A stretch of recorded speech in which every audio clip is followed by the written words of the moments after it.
दोस्तों नमस्कार, आपका अपना यूट्यूब चैनल गुरुजी पे आपका स्वागत है। आज हम बात करेंगे सीटेट पेपर 2 का जो है मैथमेटिक्स सेक्शन आज सॉल्व करेंगे। चलिए वीडियो को स्टार्ट करते हैं। वीडियो पे जाने से पहले कृपया चैनल को सब्सक्राइब कर लें ताकि आपका जो भी एग्जाम से रिलेटेड इंफॉर्मेशन है जो टीचर बनने के लिए वो आपको आप तक पहुँचे।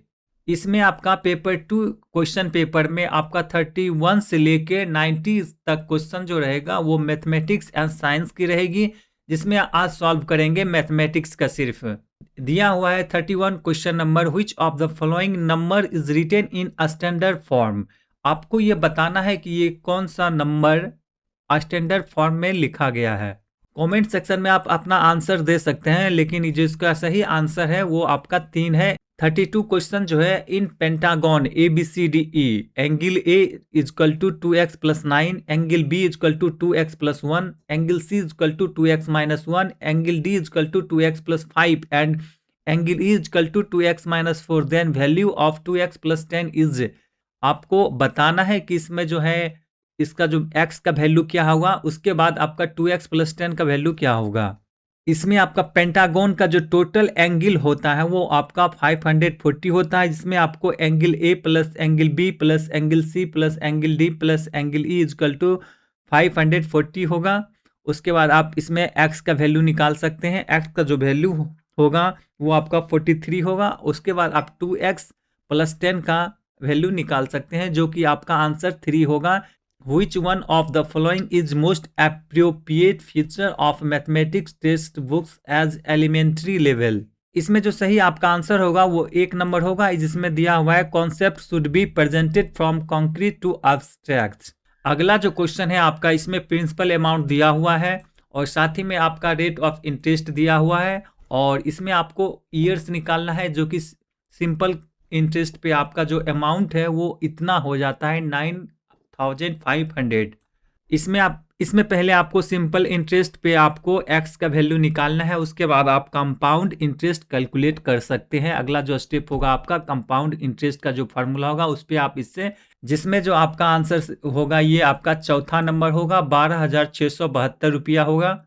अगला जो क्वेश्चन है आपका, the two corresponding angle form by intersection of two parallel lines by transversal are दिया हुआ है। ये आपका वैल्यू निकालना है 4x प्लस 30 का।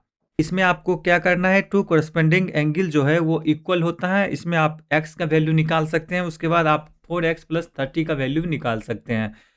अगला जो क्वेश्चन है आपका, इसमें आपसे पूछा जा रहा है कि which of the following is used to record a student's problem solving ability, measurement ability and experimentation ability। इसमें आपको बताना है कि इसका सही आंसर क्या होगा। कमेंट सेक्शन में आप कर सकते हैं। तो इसका जो सही आंसर होगा वो आपका कम्युलेटिव रिकॉर्ड होगा।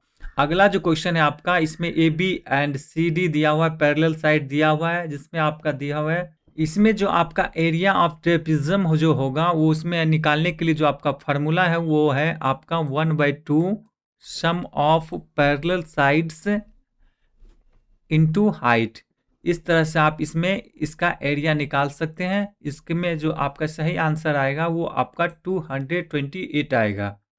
अगला जो क्वेश्चन है आपका वो मीन और मॉड से है, जिसमें आपका दिया हुआ है मीन निकालना है। मीन निकालने के लिए आप क्या करेंगे, अगला जो क्वेश्चन है आपका वो मीन और मॉड से है, जिसमें आपको मीन निकालने के लिए sum of observation by number of observation करनी है। आप साथ ही में आप मॉड देख सकते हैं कि मॉड इसमें क्या होगा। उसके बाद मीन माइनस मॉड करनी है, तो आपका फाइनल आंसर जो होगा वो 8/11 होगा, यानी 3। अगला जो क्वेश्चन है आपका, इसमें 9 डिजिट का नंबर दिया हुआ है। इसमें आपका 2 ब्लैंक स्पेस दिया हुआ है, जो कि बताया जा रहा है कि जो कि डिविजिबल है वो 88 से डिविजिबल है। 88 से डिविजिबल होने के लिए आपको उस नंबर को 11 और 8 से डिविजिबल मस्ट है। इस तरह से एक्स वाई का वैल्यू निकाल सकते हैं। उसके बाद आप इसमें 2x प्लस 3y का वैल्यू निकाल सकते हैं। अगला जो क्वेश्चन है, इसमें आपसे पूछा जा रहा है कि many occupation such as accountancy, banking, shopkeeping, tailoring etc require mathematics directly or indirectly. This is an exemplification of value of mathematics। Professional value of mathematics होगा। अगला जो क्वेश्चन है इसमें आपसे कहा जा रहा है कि ए बी एक रेखा है जिसपे आपका ओ एक बिंदु स्थित है। इसमें आपको ए बी एक ही और दो किरणों ओ सी और ओ डी इस प्रकार खींची गई है कि ओ सी डी परपेंडिकुलर है ओ डी का। इसमें आपका एंगल ओ ए सी दिया हुआ है और साथ ही में बी ओ डी एंगल दिया हुआ है। तब आपको बताना है कि बी ओ डी एंगल किसके कितना होगा, इसका value B O D angle का वैल्यू क्या होगा।